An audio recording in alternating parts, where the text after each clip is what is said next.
is Sydney Russell, and this is Group 53's project over GMOs.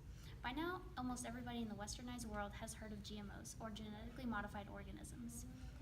A genetically modified organism, or GMO, is an organism that has had its DNA altered or modified in some way through genetic engineering. In most cases, GMOs have been altered with DNA from other organisms, be it a bacterium, plant, virus, or animal. These organisms are sometimes referred to as transgenic organisms. Scientists can use GMOs for several reasons, but most people know them for their uses in food products. So what scientists do is they insert one organism's genetic code into another organism's genetic code in order to better the organism by combining the original organism's traits with the foreign organism's trait. An example of this is with tomatoes and a fish named the winter flounder. Scientists have injected tomatoes with antifreeze genes from the cold-water fish appropriately named the winter flounder in order to make the tomatoes more frost-resistant and be able to withstand freezing temperatures. The Food and Drug Administration, or FDA, has also recently approved tomatoes that don't bruise and apples that don't brown. The apples have been genetically engineered to allow reduced levels of enzymes that can cause browning or bruising. GMOs have since become extremely popular due to their controversial nature. On one side, you have food industry leaders and scientists who support the use of GMOs, and those that oppose GMOs for ethical reasons. For instance, the United States has mixed views on whether to ban GMOs like other countries have been doing, or to continue the use of them in our food products. I'm Sam Sherman. The reason why GMOs are surrounded by a lot of controversy is because they're relatively new and there's still a lot of things we don't know about them. One of these unknowns is whether or not GMOs can cause adverse health issues later down the road. This is a pretty big deal considering that GMOs are now included in about 60 to 70% of food products. They're pretty much everywhere, and even though there are no genetically modified animals that have been approved for human consumption yet, the feed that our ordinary livestock eats contains GMOs. So whatever way you look at it, if your diet is that of a normal American, GMOs are finding their way into your diet. The truth is we really just don't know yet.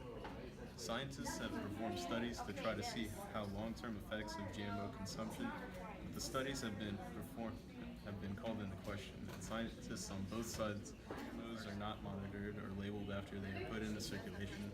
Almost everybody consumes them, and it would be difficult to find a control group to conduct an experiment with. That's why there's no definitive answer to whether or not GMOs could potentially be harmful. However, public health is not the only controversy surrounding GMOs. The environment is also being affected by genetically modified organisms. While creating plants that are resistant to insects is helpful, traits for a plant to have, and has cut down on the amount of insecticides used in the agricultural industry, the amount of herbicides has noticeably risen. Since GMOs that are unaffected by herbicides have developed, farmers can now spray before and after harvesting their crops. The increased use of herbicides have led to the appearance of superweeds. Superweeds are weeds that have built up a resistance to herbicides.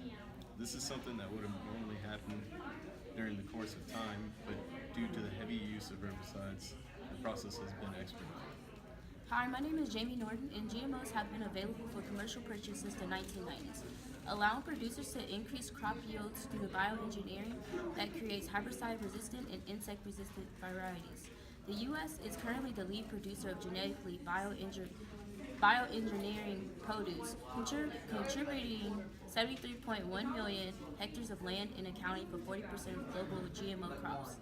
According to recent studies conducted by the Food Policy Institute of the Rutgers University, U.S. consumers as a whole were fairly unknowledgeable about GMOs, with just 48% knowing that GMOs were available in supermarkets and only 31% believing that they were most likely consume a GMO product.